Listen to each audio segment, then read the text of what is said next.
Inter pass in the students की practical learning and industrial exposure तो 100% placement इस्तुंदी I create degree college.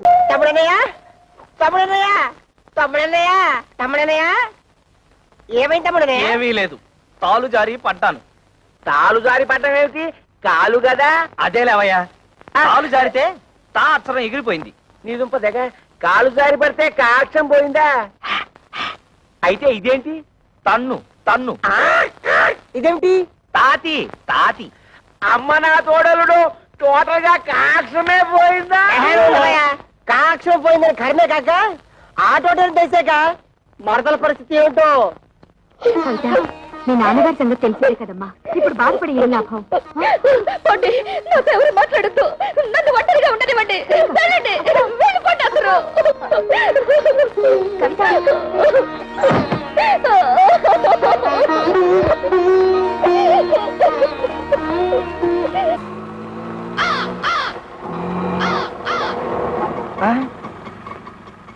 అన్నయ్య,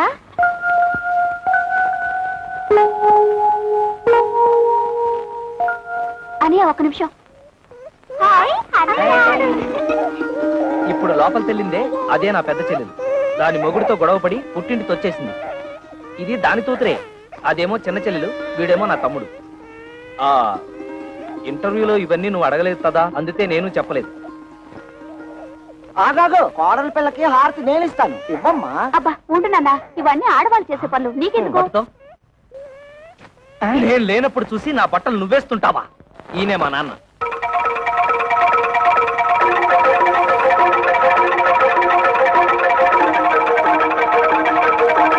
నాన్న, నీ తోడలు నీ తోడలు తొడలు కాళ్ళు ఏమిట్రా అర్థం లేకుండా? బాత్రూమ్ లో తాలు జారి కింద పడితే తా అక్షరం జారిపోయింది, అందుతే నీ తోడలు. ఓహో, కోడలకు వచ్చిన పాటలా ఇవి. అయినా నీకు ఎన్ని అక్షరాలు పోతే అందరికీ అంత మంచిది. హారతి ఇవ్వమ్మా.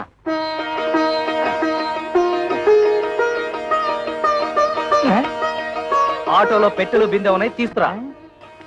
కన్న తండ్రికి ఇచ్చే మర్యాదనా ఇది? థూ. రా వదినా, రా వచ్చి కూర్చో.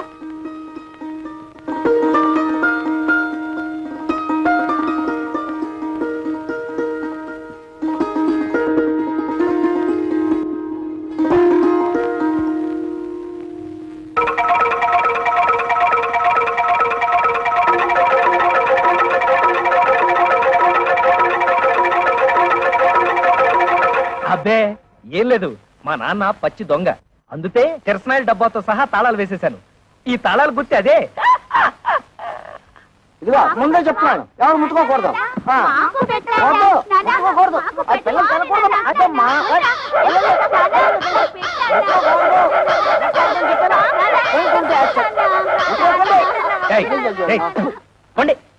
తల్లరి మోక అయిపోయారు. ఏంటి నువ్వు తోడా చిన్నపిల్లలతో? అడిగినవన్నీ ఇప్పించావని పోరా. ఏంటి ఇప్పించేది నీతు? మండే మాటలు మాట్లాడుకో. నువ్వు ఫస్ట్ టైం పెళ్లి చేసుకున్నావా? నువ్వు కొత్త బట్టలు కుట్టించుకున్నావు గానీ నాకు పట్టు పంచ చొక్కా కొనిచ్చావా? నీ మొహానికి పట్టు పంచే పట్టు చొత్త. మర్యాద మర్యాద. ఏంటి నీతు మర్యాద ఇచ్చేది? మర్యాద నాతో తోపం వచ్చే లోపల బయటన్నాడు. కొత్త పెళ్ళం ఉంది కదా అని చూస్తున్నా. నేను కొత్త కోడలు ఉంది కదా అని చూస్తున్నా, లేకపోతే చించేసేవాళ్ళు. పెద్ద చింపేవాడు. సిగ్గులేని జన్మ. చూడు కవిత, ఏదో చిన్న అబద్ధం చెప్పానని లాగి లెంపతాయి తొట్టావు, తాపోయింది. ఇలాంటి వాడి తడుపున పుడితే రోజు హరిశ్చంద్రుడైనా సరే 1000 అబద్ధాలు చెప్పాల్సిందే. మరి నేను ఎలాంటి పరిస్థితుల్లో అబద్ధం చెప్పాల్సి వచ్చిందో ఒక్కసారి ఆలోచించుతావు. అబ్బబ్బా, ఈ పోయి ఊదలేక చస్తున్నాను. ఊది ఊది నా ఊపిరితిత్తులు తెగిపోయేలా ఉన్నాయి. కవిత, నువ్వు నా భార్యవి. నీ దగ్గర నా మనసు విప్పి చెప్పుకోవడంలో తప్పులేదు. ఈ ఇంట్లో ఏ ఒత్తరైన ఉద్యోగం చేసి నాతో కాస్త అండగా ఉంటే అన్ని సమస్యలు తీర్చేస్తాను. ఈ విషయం నీతెందుకు చెప్తున్నానంటే, ఈ ఇంట్లో నా సమస్యను అర్థం చేసుకోదలా ఏతైత వ్యక్తి నువ్వే. ఇవాళ 1వ తారీఖు కదా, సాయంత్రం 6 అయిపోయింది. కవిత ఇంత ఆఫీస్ నుంచి రాలేదు. బహుశా బస్సు లేట్ అయిపోయి ఉంటుంది. ఏమిట్రా, నెలాఖరు కదా, మీ ఆవిడ జీతం తెస్తుందలా కాలు గాలిన పిల్లలు అటు ఇటు తిరుగుతున్నావు. నీ తెందుతూ పోతా పోతా ఆ, ఆ.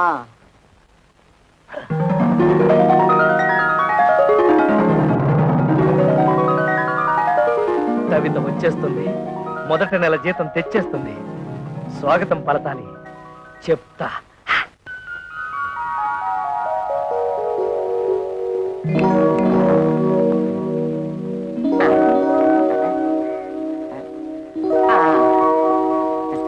అమ్మో ఏంట్రా కదా అన్- ఓహో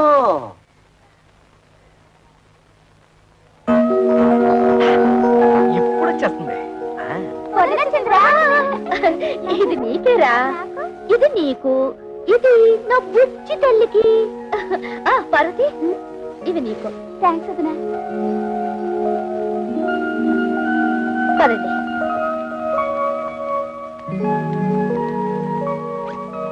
మావయ్య, ఈ నెల జీతం.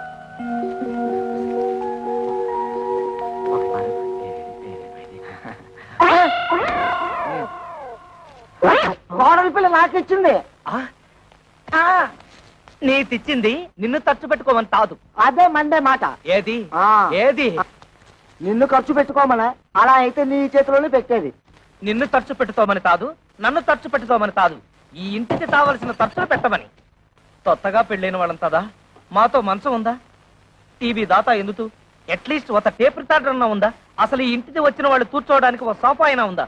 ఇవన్నీ ఇన్స్టాల్మెంట్ లో కొనాలని చూస్తున్నా. మావయ్య, ఏమా ముందు ఈ ఇంటి చుట్టూ ఉన్న అప్పులు తీర్చమనండి. అలాగే పిల్లల్ని ఏదైనా మంచి కాన్వెంట్ చూసి చేర్చమనండి. విన్నావా ఎంత ఇండైరెక్ట్ గా నీ గడ్డి పెట్టిందో? పిల్లల్ని కాన్వెంట్ లో చేర్చాలన్న బుద్ధి నీకు ఎప్పుడైనా పుట్టిందా? ఆ పిల్లకు పుట్టింది. దట్ ఈజ్ మై కోడల్. నా తండ్రే, బాధ్యతల గురించి నువ్వు నాతో చెప్తున్నావా? నీ జన్మలో ఆ మాటకు అర్థం తెలుసుంటే మా బతుకులు ఇలా ఏడ్చేవి తావు. నీకి చేసి పెడితే కంద బత్తలి కూర రామచంద్ర రామచంద్ర. వదినికి టోటల్ గా రెస్ట్ ఇచ్చావా? లేదురా, చిన్న హెల్పింగ్. మజ్జిగ అవుతావా? రెండే స్పెషల్ మజ్జిగ. మీ ముఖానికి ఆర్డర్స్ ఒకటి.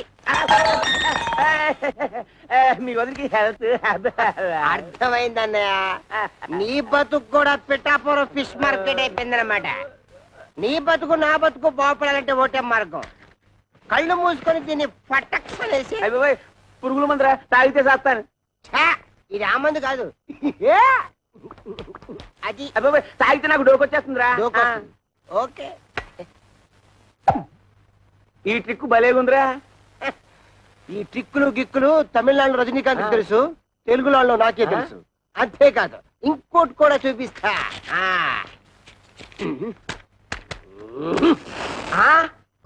అలాగే ఉండు.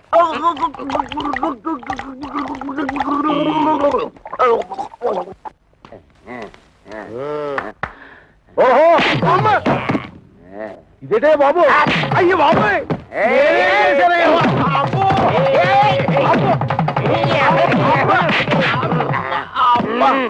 మీ అడ్డుకోదండం ఇందాకటి నుంచి కొట్టిన చోట కొట్టకుండా తిట్టిన తిట్టకుండా ఒళ్ళంతా కుళ్ళబొడి చేస్తున్నారు. అసలు ఎందుకు కొడుతున్నారో చెప్పనే అదేరా, ఆడికేమో వయసు ఎక్కువ, నాకేమో గ్రామర్ తక్కువ అని మా పెళ్లి చేయమని మా లైఫ్ నీ చేతిలో పెడితే చేయించారు కదా మీ పెళ్ళిళ్ళు.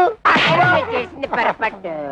ఏదో మా గంట దగ్గర బంతు చూడమంటే హై క్లాస్ పట్టు పరిపులు చూసి మమ్మల్ని కట్టు పెడతారు. చల్లడి చద్దన్నం పెట్టమంటే నోరుగాలే బిర్యానీ పెడదావురా. ఎక్కడ డబ్బా తీసుకొని ఒంటి మీద పోసుకొని తగలు పెట్టుకుంటారు. అది వరకట్న కేసు కింద పోలీసులు మమ్మల్ని కేసు బుక్ చేసి ఉరి చేస్తే నువ్వు చూస్తా.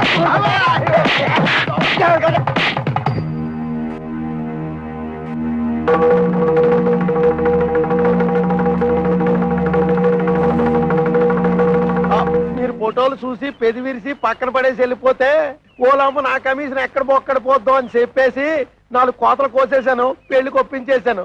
ఏ అబద్ధాలాడేనే ఓ పెళ్లి చేయించడం మా ఉత్తి కదా, అది నమ్మేసి మీరు పెళ్లికి సిద్ధపడిపోయారు. మధ్యలో నానేడు చేసేది నా వృత్తి ధర్మం కదా. సర్లే, నువ్వు వెళ్ళు, నువ్వు వెళ్ళు. అంటే ఆయన మన పీకి పీకి ఇక్కడ దాకా తీసుకొస్తే పేకుండా పంపించేసాడు. కొంప తీసి మళ్ళీ పీకుతాడా? ఒరే శంకరయ్య, ఆడపిల్లల తండ్రివై ఉండి ఎవరో ఏదో అబద్ధాలు చేస్తే నమ్మేసేసి పిల్లల పెళ్లిళ్ళు చేశావు గాని కాస్తన్నా ఎంక్వైరీ చేశావా? అవునులే, డీప్ గా ఎంక్వైరీ చేస్తే ఎక్కడ నిజాలు తెలిసిపోతాయేమోనని భయపడ్డావు. సమంగా ఆడపిల్లల్ని పెళ్లిని చేసేయచ్చు కదా అని ఆశపడ్డావు. అరే ఎంతసేపటికి ఆడపిల్లల్ని వదిలించుకుందామన్న తాపత్రయం తప్పితే ఏనాడైనా ఆ వైపు నుంచి ఎంక్వైరీ చేశావా? నువ్వను మరి ఆ మాట అప్పుడే ఎందుకు చెప్పలేదురా? నాకంత సీన్ కూడా ఎక్కడేచింది. నేను ఫుట్బాల్ లాంటి వాడిని. నువ్వు కాలుతో తంటే వెళ్ళి దూరంగా పట్టడం తప్పితే ఏనాడైనా తిరిగి వచ్చి తగలటం ఉందా? ఏం చెప్పారండి బాబు, తప్పండి. ఈ పెళ్లిళ్ళు చేసుకున్న తర్వాత మే సుఖపడ్డావా, మా పిల్లలు సుఖపడ్డారా? రోజు వాళ్ళు గెంజి తగ్గలరా, రోజు మేము బిర్యానీ తిరగలమా? అందుకో పని చేస్తాం, ఈడాకులు ఇచ్చేస్తాం. కానీ మమ్మల్ని పెళ్లి చేసుకున్న తర్వాత మీ అమ్మాయిని పెళ్లి చేసుకోవడానికి ఎవరైనా ముందుకు రాగలడా? ఏ ఎదురైనా ముందుకు రాగలడా? అది కాదండి, ఒకసారి మేము విడాకులు ఇచ్చిన తర్వాత మాకు మాత్రం పెళ్లిళ్ళు ఎలా అవుతాయి? పాసిపోయిన దోసకాయ పప్పులో తీసుకెళ్లి కాలువలో పారేస్తారు. ఒక్క నిమిషం. ఒరే శంకరం, వాళ్ళకి ఆస్తులు పాస్తులు లేకపోయినా నీతి నిజాయితీ ఉన్నాయి. ఇక్కడ ఇంత సీన్ జరుగుతూ ఉంటే బెల్లం కొట్టరా నిలబడతావే? ఏదో ఒకటి మాట్లాడు. బాబు, జరిగింది ఏదో జరిగిపోయింది. ఇప్పుడు విడాకులు అనకండి. మీరు మీ సంసారాలు నిలబడేందుకు కావాల్సిన డబ్బు సాయం నేను చేస్తాను. నేను మీలా కష్టపడి పైకొచ్చిన వాడిని. ఏమిట్రా మనం ఒకటి అనుకుంటే ఇంకోటి జరిగింది. డబ్బిస్తానంటున్నాడు అంటే చపాతీ కూమాలో పడ్డం అంటే ఇదే, చెత్తొచ్చి కుప్పతట్లు పడ్డం అంటే ఇదే. మన చేతులు విచ్చింది, డబ్బులు చెత్తగా సంపాదించి.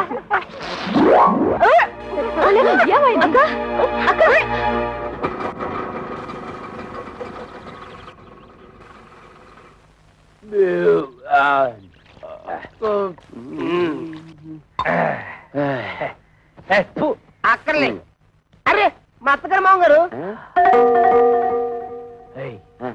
హుషార్, సరైన టైంకి వచ్చాడు. మరి ఇలాంటప్పుడే ఆ వంతర శాస్త్రి మాటలు గుర్తుంచుకుని మరీ బిహేవ్ చేయాలి. ముఖ్యంగా మన దొంగమ్మ ముందు. Over over. ఇదేనా రావడం? అన్నయ్య వదిన ఆ పోర్షన్ లో ఉంటున్నారు. తమ్ముడు మరదలు ఈ పోర్షన్ లో ఉంటున్నారు. తమ్ముడు అనే త్వరలో ఈ పోర్షన్ కి రాబోతున్నాడు. అలాగా? మీరందరూ ఇలా కలిసిమెలిసి ఉంటాం నాకు చాలా సంతోషంగా ఉందయ్యా. అంతకంటే సంతోషమైన వార్త ఇంతోటి చెబుతాం మామయ్య గారు. మీరు తాతయ్య తాబోతున్నారు. మేము త్వరలో బాబాయ్ కాబోతున్నాం. బయట నుంచి మాట్లాడుకోవడం ఎందుకు, లోపలికి రండి. రామా, రండి మామయ్య రండి.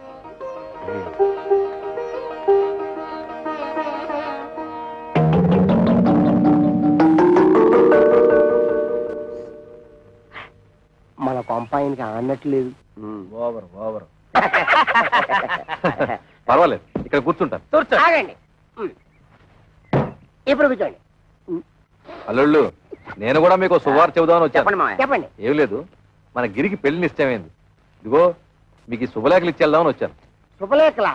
ఏటి మాగారు తమాషాగా ఉందా? పెళ్లి చూపులుగా మమ్మల్ని పిలవలేదు, నిశ్చితార్థాలకి మమ్మల్ని పిలవలేదు, శుభలేఖలు ఇవ్వడానికి వచ్చారంటే అసలు ఏంటి మీ ఉద్దేశం? అల్లుళ్ళ మాకు చెప్పాల్సిన పని లేదా? కనీసం మీ అమ్మాయిని అలా పిలవాలి కదా. ఊరితే ఆవేశపడిపోవద్దు.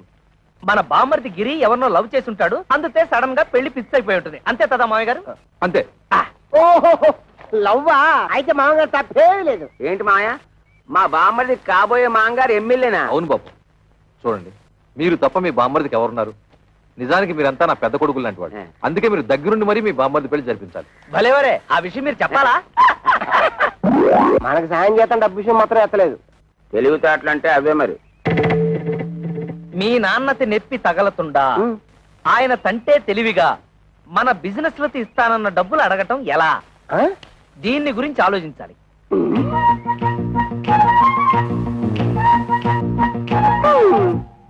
ఇందాకేంటన్నా? మామగారికి నెప్పి తగలతుండా మనతిస్తానన్న డబ్బులు అడగటం ఎలా? దీనికి ఒకటే మార్గం. అదే ఆలోచిస్తున్నా. ఆగండి, మీరంత తలపగొట్టుకోవాల్సిన అవసరం లేదు. మేము ముగ్గురు ఇదివరకే ఒక నిర్ణయానికి వచ్చాం. మా అమ్మ ద్వారా మా నాన్నని డబ్బు అడిగిద్దామని. ఇప్పుడు ఎలాగో మా అన్నయ్య పెళ్లి వచ్చింది కనుక ఏదో విధంగా మన విషయం అమ్మకు చెప్తాం. అమ్మా, ఈ సామాన్ ఎక్కడ పెట్టమంటారు? అమ్మా అమ్మా, ఏమిటి ఈ సామాన్లు ఎక్కడ పెట్టించమంటా? ఆ మాత్రం దానికి నన్ను అడగాల? ఆ సామాన్లు గదిలో పెట్టించు. ఆ గదిలో పెట్టు. అమ్మా, ఏమిటి ఏమన్నా అడగాలా? అది అబ్బే ఏమీ లేదు.